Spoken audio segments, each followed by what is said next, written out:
Imagine a disease that paralyzes your body, yet leaves your mind clear, perfectly lucid. A disease that simply stops you from breathing. In the early 20th century, this horrifying reality was called polio. In 1928, at the height of the epidemic, two American engineers, Philip Drinker and Louis Shaw, presented a solution, a sealed chamber that would mechanically breathe for the patient. They called it the iron lung. It was a technological marvel that saved thousands of lives. But today, we are not focusing on the triumph.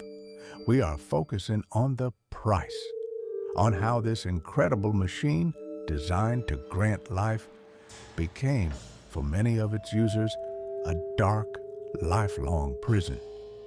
This is the story of how technology can give life but take away freedom. To understand the drama, we must first understand the mechanism. We breathe because the diaphragm muscles create negative pressure in the lungs. Polio paralyzed these essential muscles. The iron lung was built to mimic this. The patient would lie inside a long steel cylinder. A tightly sealed door would close around the neck. A pump on the exterior would then generate negative pressure inside the tank. The vacuum forced the ribcage to expand. Air rushed in. When the pump reversed, the chest compressed, air was expelled. This rhythmic, mechanical breathing was salvation, but it was also its core flaw. The patient was in total isolation. Any assistance required opening a hatch, which immediately stopped their breathing. Leaving the tank, even for a few minutes, required immense effort and risk. Most iron lung users were temporary residents. After a few weeks, their muscles recovered. But for those whose polio permanently destroyed vital function, the machine became their entire world. Let's meet Paul Alexander. He contracted the disease in 1952. He was 6 years old.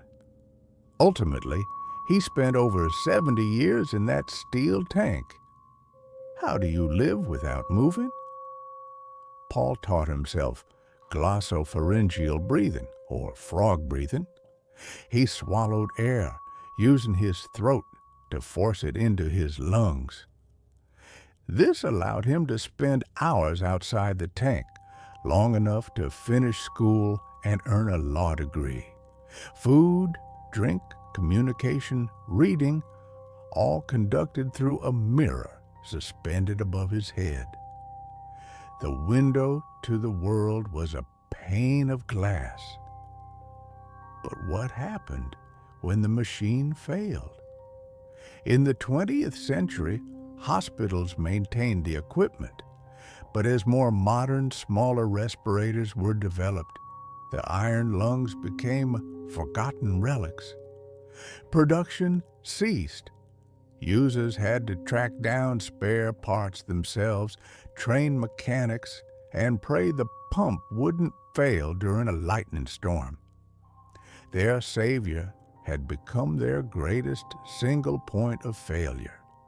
By the early 21st century, only a few dozen people remained in iron lungs worldwide.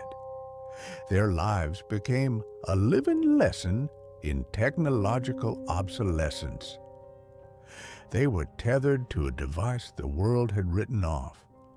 The iron lung was not a mistake. It was a brilliant, yet brutal solution for its time. Its history raises a chilling moral question. What is society's responsibility to those whose very existence depends on technology that is obsolete and unsupported? Paul Alexander died in March 2024, having spent 72 years in his metal tank. He was the last known person to use the machine. His story is a profound reminder that the innovations that save lives today can become burdens tomorrow. That progress does not always grant freedom. Sometimes it merely exchanges prison walls for metal ones. Thank you for watching. If you are interested in the dark side of innovation, subscribe to the Failed Futures.